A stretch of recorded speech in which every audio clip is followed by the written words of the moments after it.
तो दोस्तों बहुत ही जबरदस्त न्यूज है और बहुत ही बड़ा झटका है श्रेयस अय्यर और ईशान किशन के लिए, क्योंकि बीसीसीआई ने जो सेंट्रल कॉन्ट्रैक्ट होता है उनके सभी लिस्ट से ईशान किशन को और श्रेयस अय्यर को बाहर कर दिया है। और इत्तेफाक की बात यह है, या फिर आप ये कह सकते हैं कि बीसीसीआई का जो फेवरेट है उसमें हार्दिक पांड्या शामिल है, क्योंकि हार्दिक पांड्या को जो है वो किसी भी तरह के कॉन्ट्रैक्ट से बाहर नहीं किया गया है। तो ये थोड़ी सरप्राइजिंग है, क्योंकि हार्दिक पांड्या, ईशान किशन, श्रेयस अय्यर ये सभी जो है आईपीएल को प्राथमिकता देने वाले हैं, आईपीएल को ज्यादा तवज्जो देते हैं, देश को कम देते हैं, तो इनको तो बाहर कर ही देना चाहिए था। लेकिन हार्दिक पांड्या ने ऐसा क्या किया है बीसीसीआई के साथ कि हार्दिक पांड्या को बाहर नहीं किया गया। तो आज के वीडियो में हम बात करेंगे कि क्यों ईशान किशन और श्रेयस अय्यर को जो है वो सेंट्रल कॉन्ट्रैक्ट से निकाला गया है, क्यों हार्दिक पांड्या जो है इस बार बच गए हैं, और जानेंगे कि ग्रेड A+ में, ए में और सी में कौन कौन से जो है प्लेयर हैं इसके बारे में। तो गाइस सबसे पहले बात करते हैं ईशान किशन की। ईशान किशन तभी से चर्चा में है जब उन्होंने साउथ अफ्रीका दौरे से अपना नाम वापस लिया था किसी पर्सनल रीजन की वजह से, लेकिन बाद में पता चला कि वो तो पार्टी करने दुबई गए हैं। मतलब ईशान किशन का तभी से जो है वो नाम काफी चर्चा में आया, और उसके बाद से उन्होंने कोई भी घरेलू जो टूर्नामेंट है उसको खेला नहीं। मतलब रणजी ट्रॉफी होता है और कोई भी जो घरेलू टूर्नामेंट्स है उनको खेलो यार, और इंडियन टीम में आ जाओ, ऐसा करके बीसीसीआई ने फरमान भी दिया था।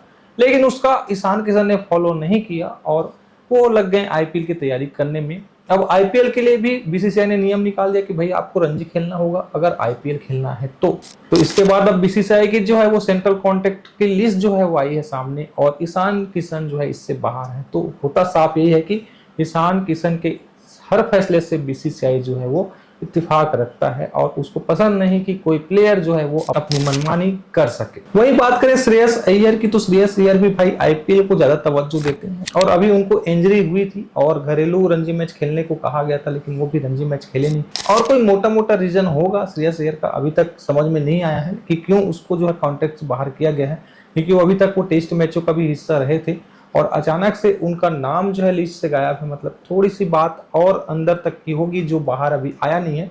तो श्रेयस अय्यर भी ईशान किशन के साथ बलिदान हो गए हैं। और तीसरे सबसे बड़े प्लेयर की बात करें हार्दिक पांड्या की, तो वो क्यों जो है वो अभी तक कॉन्ट्रैक्ट में है ये समझ में नहीं आ रहा है। बीसीसीआई के इस फैसले से मैं थोड़ा सा हैरान हूँ, क्योंकि हार्दिक पांड्या भी तो चोट के कारण बहुत समय से बाहर है, और उनको जब रणजी टूर्नामेंट्स खेलना था तो वो भी रणजी टूर्नामेंट्स नहीं खेले, और आईपीएल के लिए अभी पूरी तरह से बिजी हैं।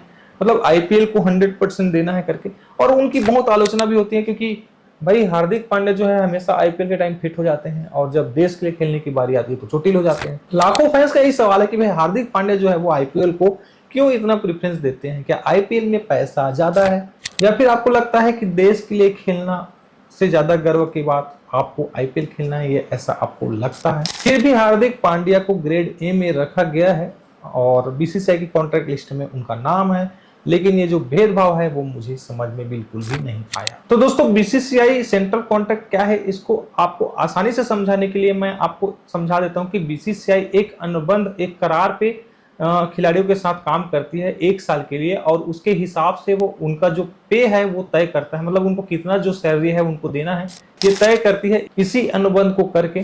तो इसी को भारतीय केंद्रीय अनुबंध या फिर बीसीसीआई सेंट्रल कॉन्ट्रैक्ट भी इसी को कहा जाता है। अब जानते हैं उन खिलाड़ियों का नाम जो कि ग्रेड A+ में शामिल है। A+ सबसे बड़ा है, फिर आता है A, उसके बाद आता है C। तो A+ में आपको कौन कौन से खिलाड़ी हैं मैं उनके नाम बता देता हूं। रोहित शर्मा, विराट कोहली, जसप्रीत बुमराह, रविंद्र जडेजा, ये आपको 4 प्लेयर दिख रहे होंगे जो A+ में शामिल हैं। इन प्लेयरों को सबसे ज्यादा सैलरी मिलती है पूरे साल का। और इसके बाद आता है ग्रेड A।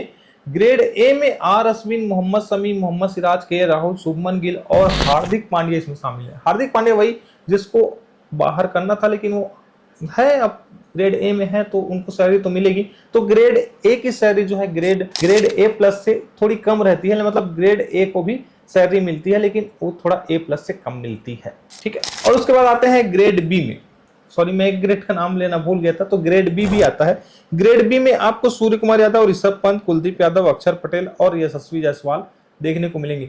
ऋषभ पंत इसमें अभी भी शामिल है, उनका एक्सीडेंट होने के बाद अभी साल भर से ज्यादा वो क्रिकेट से दूर है, फिर भी वो हैं।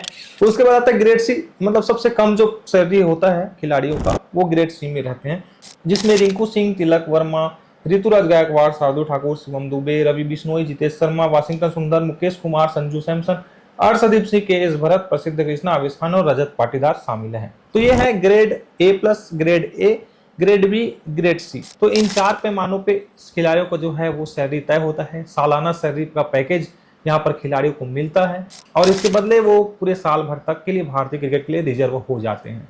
तो ये सेंट्रल कॉन्ट्रैक्ट है और इससे ईशान किशन और अय्यर को बाहर कर दिया गया है। बाकी खिलाड़ी अभी हैं। अब आने वाले समय में देखते हैं कौन खिलाड़ी फिर से बाहर होता है आईपीएल के कारण, क्योंकि आईपीएल को ज्यादा प्राथमिकता दोगे और देश को नहीं तो ऐसा आपके साथ हो सकता है। लेकिन हार्दिक पांड्या के बारे में सोचना चाहिए यार एक बार। मिलते हैं नेक्स्ट वीडियो में, टेक केयर।